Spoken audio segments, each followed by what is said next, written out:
My name is Daniela León Cornejo. I have a career in pricing and revenue management, designing and implementing pricing strategies across multiple industries. I have a demonstrated track record of driving successful organizational change, enabling companies to outperform competitors in challenging market conditions, and driving top-line growth and profitability. Here are 3 methodologies on which you need to focus to excel with your pricing strategy. Most importantly, these methodologies will allow you to maximize your profits by uncovering revenue opportunities. The first one is profitability-based pricing. This is a method that is historically used and is mainly about taking the main costs that a company has and putting target profitability on top of that so they can get pricing to give to the market. It's a great way to start.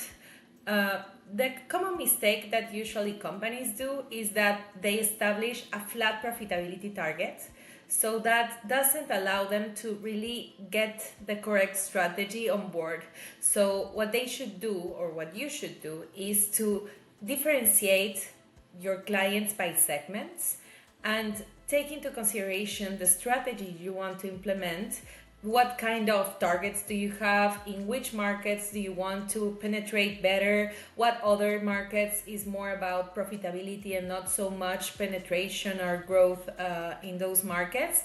And then establishing differentiated approach of revenue enhancement in those areas can allow you to get better results. So what usually happens is that when profitability-based pricing gives you a target pricing for a customer segment in particular, then you just override that because you're thinking about the customer lifetime value.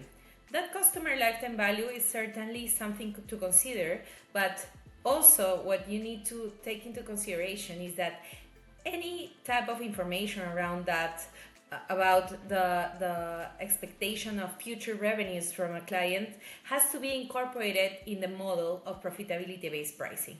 If that's only an override because I feel like I should do that, like some kind of intuition that sometimes commercial strategists have, that's not enough. You need to bring that kind of suppositions that you may have and bring it to the model, so then you can make better decisions by looking at the numbers. Also, very important is that many times is more about the models, is about the business rules. So models can give you some kind of information. Definitely it can be more sophisticated, but usually you can get so much value just for using business rules on your pricing strategy.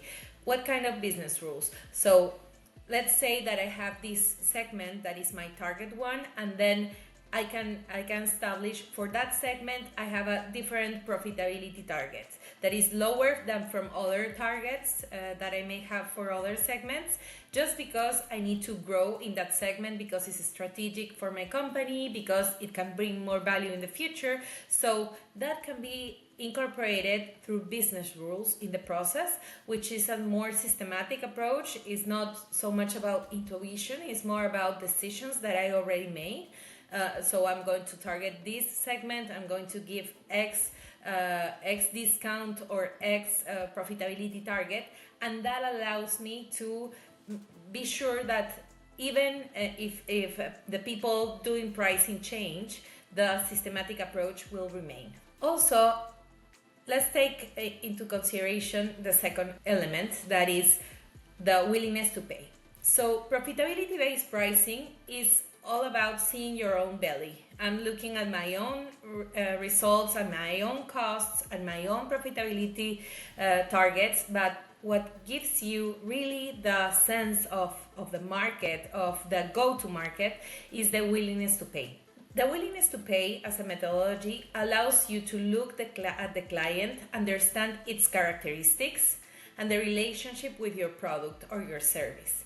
So looking at the client, you can see, for example, clients that go from one company to other, and that's shifting between companies, or that sense of like commitment with your company can also provide some information around like what's the willingness to pay of that client. Also, the moment in which that client is going to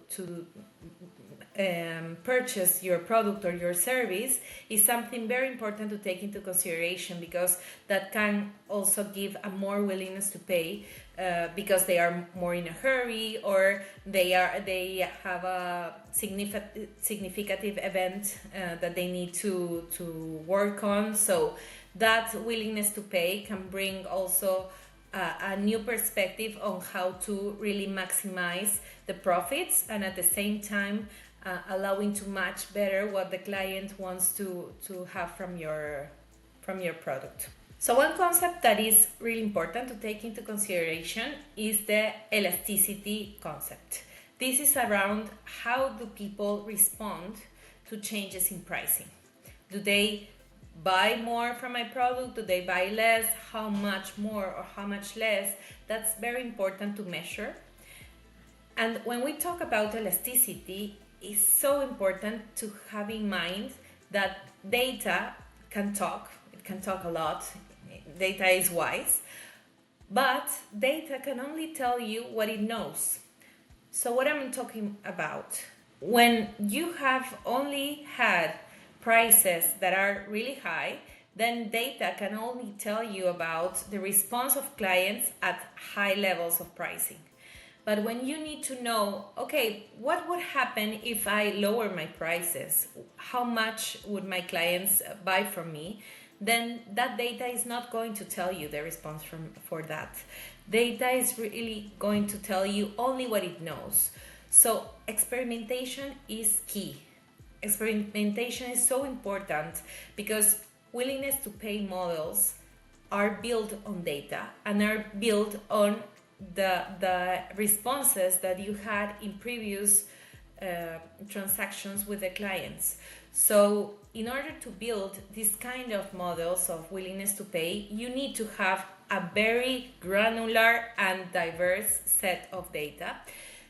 So one thing that you need to consider is that before going through this path, it's very important to experiment enough so your data is rich and you can bring a lot of value from that.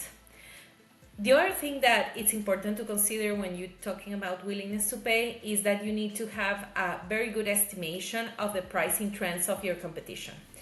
It's not the same to raise prices in, let's say, in 5% when your competition is also raising in 10%, because you're raising less than your competition, you're more attractive. And on the other side, maybe raising 5% when your competition was lowering 5 or 10%, because that means that obviously in that case you're less competitive. So every change in prices has to be seen in the eyes of the competition background too. And that sense of how competition is moving is very important, so you can build more strong willingness to pay models. So some of us dream of being able to simulate what if scenarios. If I do X, then what will happen? If I lower the prices, how much more am I going to sell?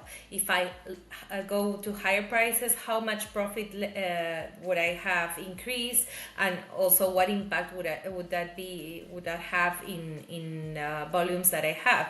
So when you build on profitability-based pricings and at the same time willingness to pay, then you can optimize. And that optimization of both tools can provide what's called an efficient frontier.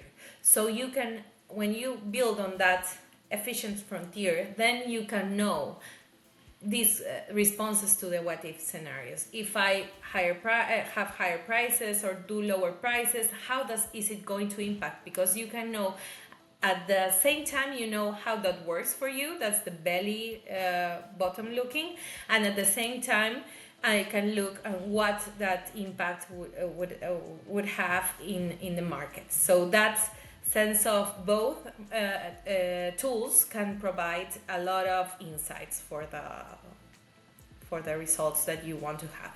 The third one, the third methodology that is the most sophisticated one, but is also very, very effective to outperform your competition. It's an AI for pricing approach. That's the reinforcement learning in particular.